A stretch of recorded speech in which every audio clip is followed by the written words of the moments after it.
نفر تعهد داده خداوند، گفته بر من واجبه، خدا گفته از بالای عرشش بر من واجبه که از 3 نفر حمایت بکنم. یک، از جوان بی پولی که پول نداره، از جوانی از بندگانم که پول نداره، شهوت بهش فشار آورده، به خاطر حفظ عفتش پناه میبره به ازدواج که شرمنده من نشه.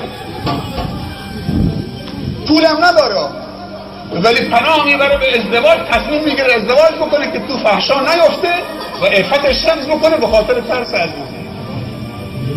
خداوند در قرآن میگه اعوذ بالله من الشیطان الرجیم و انکحوا الایام منکم والصالحین من عبادکم و امائکم ان یکونوا فقراء یغنیهم الله من فضله. نترسید اگه بچه فقیر آمد خواستگاری دخترتون بهش بدید اگر پاک خوب بود. اگر فقیر بود من از فضل خودم، از پیش خودم، از روزی خودم این جوانی که تصمیم گرفته داماد بشه ازدواج بکنه که عفتش حفظ بکنه به خاطر ترس از من از فضل خودم اونو غنی میکنم. کسانی داریم تو جامعه که وقتی ازدواج کردن باور بکن فرش تو خانه‌شون نبوده، الان 6 تا بچه دارن، بچه هاشون بزرگ شدن، داماد شدن، عروس شدن، نودار شده.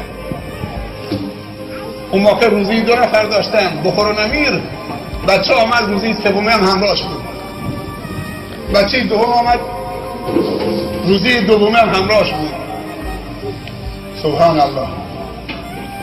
بعضی از تجار تو پول پمپرز موندن ولی بچه فقرا داره بزرگ میشه، همراه بچه تاجر داره بزرگ میشه. ما یه همسایه مهاجری داشتیم، انسان مؤمنی بودن، همسایه دیوار به دیوار ما بودن، 6 تا بچه داشت. خیلی وقتا بچه هاشون شاید قد و نیم قد بودن، حاقی و شرطی هم پاشون نبود، تو کوچه تو آبا بازی می‌کردن، ولی بچه های اونم همراه بچه های ما بزرگ شدن. بچه های ما از اونا سالم تر نیستن.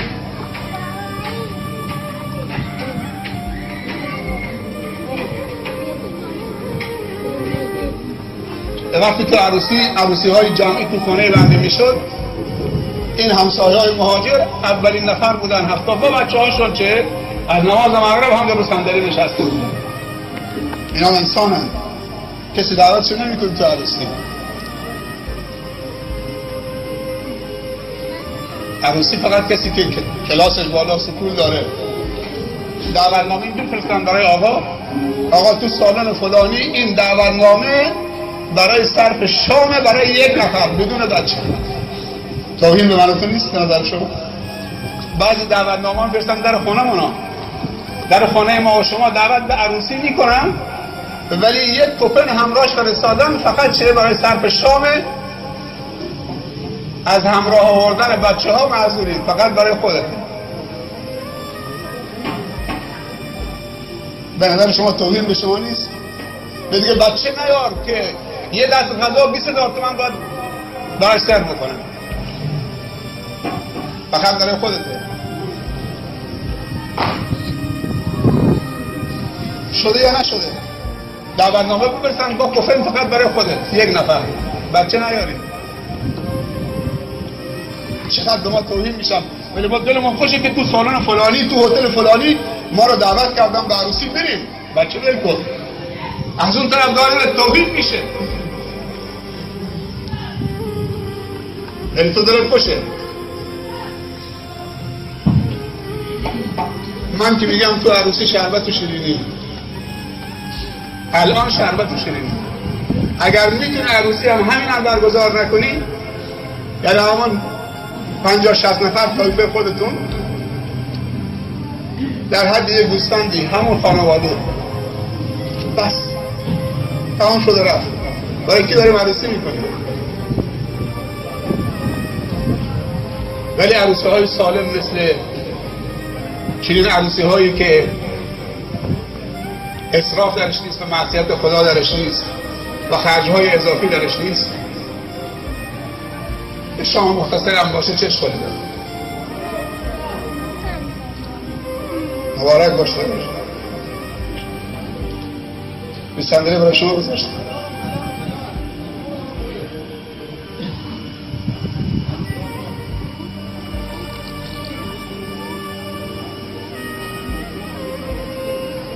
شاید با اون فکر کرده که من به صندلی میشینم بالاتر از دایی اینجا نشستم هستم. آقای بیاور اینجا نشسته آقای وطنپرست است. حالا من صندلی درسته صندلی برای داماد گذاشتم، ولی با من یه جای بغل عارف با هم چلوار کراواتم جا میکنم. چسبیده با عارف نمیدونم.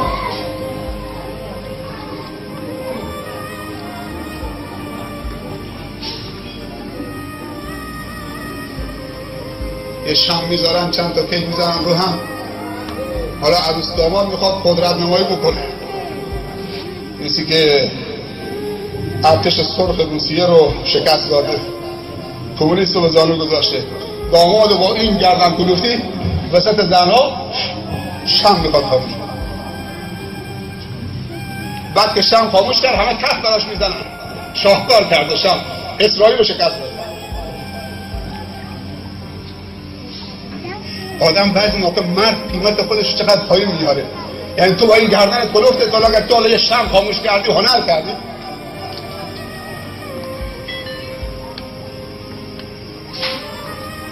مرد باید مجاهد بشه، نه حرکات سبک و ناسک از خودش در بیاره و وسط زنها و نمیدونم کدام که کارهای که دور از عقل و منطقه و دور از رجولته. در صدر اسلام تو عروسی شمشیر بازی میکردن، نگز پرانی میکردن، کشتی میگرفتن. تو عروسی های امروزه چه؟ یه سری افراد رو میان که لباس زنانه پوشیدن تو عروسی ها برقصن. مرد ها بعد تو دست پشت کمرش میدارن میگن صلی علی محمد. چشم نزنن برای رقاص مردی که تو لباس زنه دیگه بالاتر از دیگه چشم لازم نداره. چه کسی چشم بزنه؟ خود دیگه مرد دیگه تبدیل به زن شده دیگه، چه چشمی یعنی دیگه میخواد چه بشه؟ لباس زنانه پوشیده.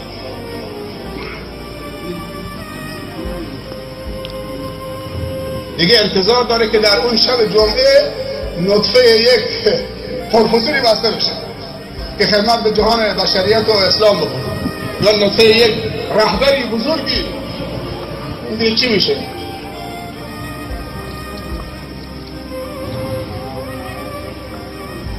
پروردگارا این جمع را مبارک بگردان و این جمع رو روز به روز جمع‌تر بگردان و در جمع ما هیچ احدی رو محروم و مطرود و ناامید برنگردان. همین این جمع و این حضار عزیزی که به خاطر رضای تو آمدن که این عروسی سالم، به خاطر که برادری و عزیزی رو خوشحال بکنن با حضورشون، خدایا همه رو به آرزوهای خوبشون برسن. مشکلاتی تو زندگی دارن، خدایا مشکلاتشون روان بگردن. خدایا نصرت خودت رو شامل حالشون بگردن. در همه امورات زندگی اونها رو حسن الخاتمه و خاتمه به خیر و دوستفیدی نصیب خودشون و بچه هاشون و خانواده هاشون و دوستانشون بگردن. خدایا به برکت دعای این جمع مخلص با همون محبتی که بین رسول الله صلی الله علیه و سلم و امهات المؤمنین خدیجه، عایشه و سایر امهات المؤمنین برقرار کردید، همون محبت رو بین این فرزندمان و همسرش با همون محبت با این ازدواج محبت برقرار بگردان. با همون محبتی که بین حضرت علی و فاطمه زهرا برقرار کردید، همون پیوند و همون محبت و همون استحکام بین دل این دو زوج جوانی که راضی شدن عروسیشون رو سالم طبق سنت تو و رسول تو برگزار بکنن برقرار بفرما. ثمره این ازدواج رضای تو و خوشنودی تو. خدایا تو ازشون خوشنود و راضی باش، به خاطر که چه؟ غرورشون رو خود کردن و هوا و هوسشون رو تابع فرمان تو کردن و طبق سنت رسول تو. خودت و رسولت رو همچنین از این دو زوج جوان راضی بگردان و خوشنود باش. این ثمره ازدواجش. پروردگارا ثمره دوم عفت و پاکدامنی و شرم و حیا رو نصیبشون بگردان. و با این ازدواج شرم و حیای اونها را کامل بگردان. پروردگار از ثمره سوم اولاد سالم، صالح و مصلح و خدمتگزار برای خانواده و طایفه و محله و جامعه و امت اسلامی و امت انسانی خدای نصیبشون بفرماید.